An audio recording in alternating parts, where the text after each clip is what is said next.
નમસ્કાર, જય શ્રી કૃષ્ણ, રાધે રાધે.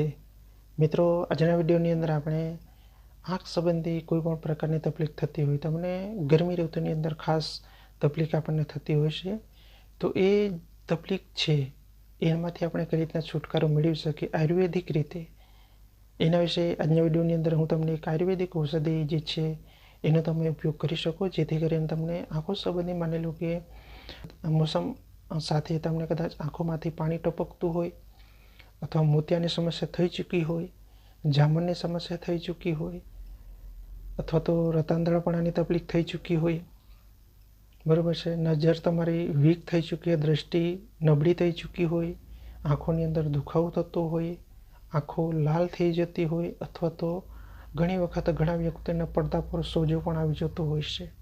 તો એ બધી જે તકલીફ થઈ રહી છે એમાંથી કોઈ પણ તમને જો તકલીફ હોય તો તમે ચોક્કસપણે આ વિડીયો ધ્યાનપૂર્વક જોઈ લેજો, જેથી કરીને તમને ઘણું સારું રિઝલ્ટ તમને મળી શકશે.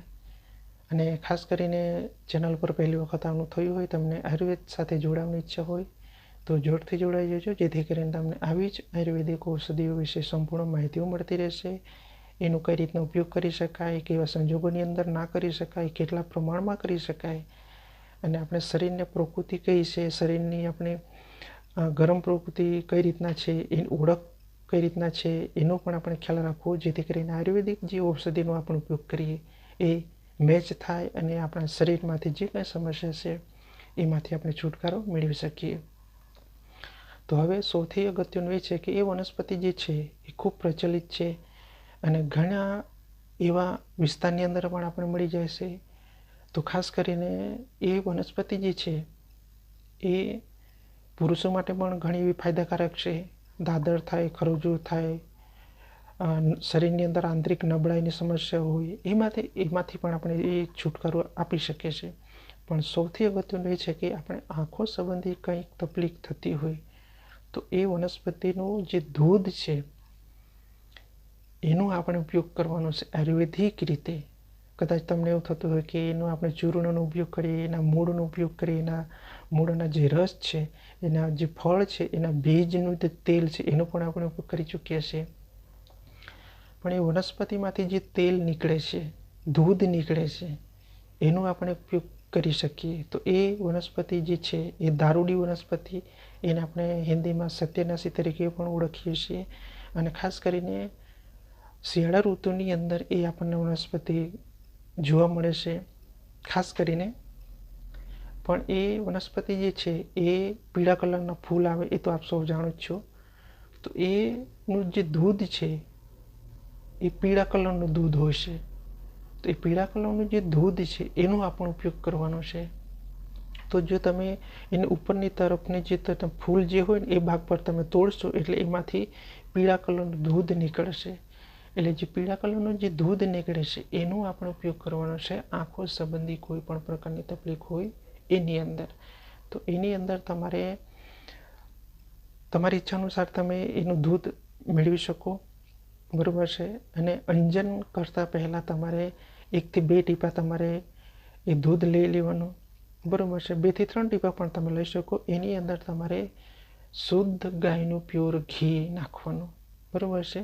એટલું જ તમારે કરવાનું. એ દૂધની અંદર તમારી ઈચ્છા અનુસાર તમે ઘી નાખી દો, મિક્સ કરી દો, અને ત્યારબાદ તમે સવારે અથવા સાંજે આંખો સાથે તમે અંજન કરી શકો, અથવા તો 2 દિવસ 3 દિવસના અંતરે પણ તમે આંખોની અંદર એનું અંજન કરી શકો, જેથી કરીને તમને આ જે આંખો સંબંધી કોઈ પણ પ્રકારની તમને તકલીફ થતી હોય, તમને અનુભવ થતો હોય, તો એમાંથી તમને ઘણું સારું રિઝલ્ટ મિત્રો મળી શકશે. તમને કોઈ આડઅસર પણ થશે નહીં. કદાચ તમને એનો એવો ભ્રમ હશે કે દૂધ છે એ કદાચ આપણી આંખોને નુકસાન તો નહીં થઈ શકે. ના, બિલકુલ નથી. જે નુકસાન ઓલરેડી થઈ ચૂક્યું છે આપણી આંખોને, એની અંદર તમને રિકવરી મળી શકશે.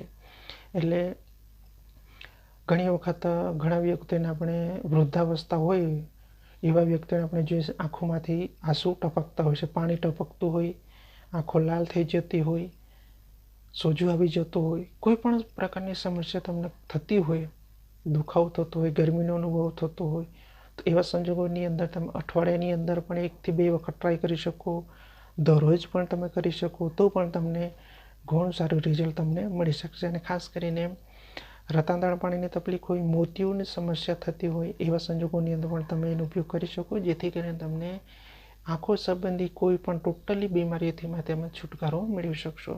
તો ફક્ત તમારે એ દૂધ લેવાનું 1 થી 2 ટીપા, એની અંદર ઘી નાખી અને તમે ફક્ત અંજન કરો, બસ એટલું જ. એના સિવાય બીજું કશું એની અંદર આપણે મૂરે કરવાનું નથી. તો આજના વિડીયોની અંદર મારે તમને એ જ માહિતી આપી હતી કે આંખો સંબંધી કદાચ તમને તકલીફ થતી હોય તો દારૂડી વનસ્પતિનું જે દૂધ છે પીળા કલરનું, એનો તમે ઉપયોગ કરો. એની અંદર ઘી મેળવી અને તમે એનું અંજન કરો, જેથી કરીને તમે ઘણું સારું તમે આંખો સુરક્ષિત, સહી સલામત તમારી આંખો રહી શકશે. ફ્રેશનો અનુભવ પણ તમને થઈ શકશે. તો ચોક્કસપણે તમે એનો પ્રયોગ કરી શકો. અને ખાસ કરીને ચેનલ પર પહેલી વખત આવવાનું થયું હોય, તમને આયુર્વેદ સાથે જોડાવાની ઈચ્છા હોય, તમારી મનોભાવના હોય તો જોરથી જોડાઈ જજો, જેથી કરીને આપણે આયુર્વેદના નિયમો આપણા જીવનશૈલીની અંદર ઉતારીએ, સમજીએ, જેથી કરીને આપણું શરીરને આપણે સુરક્ષિત, સહી સલામત રાખી શકીએ. જેથી કરીને કોઈ પણ નાની મોટી બીમારીઓ આવે તે બીમારીઓ પણ આવતા અટકી જાય, એને અટકાવી પણ શકીએ જો આપણે આયુર્વેદિક ઔષધિ વિશે જ્ઞાન હોય, જાણકારી હોય, કઈ રીતના એનો ઉપયોગ કરવાનો, કઈ રીતના એનું સેવન કરવાનું, કેટલા પ્રમાણમાં સેવન કરવાનું, કેવા સંજોગોની અંદર કરી શકાય, કેવા સંજોગોની અંદર ના કરી શકાય, એના વિશે પણ આપણે જાણકારી રાખવી જરૂર છે. જો આયુર્વેદના નિયમો અને એના અનુસંધાને જો આપણે જીવનશૈલી વિતાવીએ તો આપણું શરીર એકદમ સહી સલામત, સુરક્ષિત આપણે રાખી શકીએ. પણ ખાસ એટલું ધ્યાન રાખજો કે તમારા ખાનપાનની અંદર આપણે ધ્યાન રાખવું જરૂરી છે, કેમ કે અત્યારના સમયની અંદર આપણે સૌને ખ્યાલ છે કે ખાનપાનના લીધે જ આપણા શરીરની અંદર નાની મોટી બીમારીઓ આવી ચૂકી છે. તો બને ત્યાં સુધી શુદ્ધ, સાત્વિક અને સાદું સિમ્પલ આપણે ભોજન લેવું જરૂરી છે. તો જ એની અંદર આપણને રાહત અને રિકવરી આપણે મેળવી શકીએ. એક તરફ આપણે આયુર્વેદિક ઔષધિનો ઉપયોગ કરીએ, બીજી તરફ આપણે કોઈ તકલીફ થતી હોય અને એનો કોઈ નીતિ નિયમ અને પરિચય ન રાખીએ તો કોઈ ફાયદો આપણને મળે ના. તેનું પણ આપણે ધ્યાન રાખવું જરૂરી છે. તો મળી કોઈના વિડીયો સાથે, ત્યાં સુધી તમારો ખ્યાલ રાખજો, પરિવારનો ખાસ ખ્યાલ રાખજો.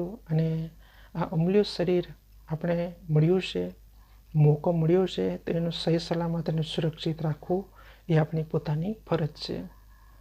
તો મળી કોઈના વિડીયો સાથે, ત્યાં સુધી મારા તમામ દર્શક મિત્રોને લાંબુ અને મસ્ત, સુરક્ષિત, સહી સલામત જીવનશૈલી મળે એ પ્રભુને પ્રાર્થના. જય શ્રી કૃષ્ણ. રાધે રાધે.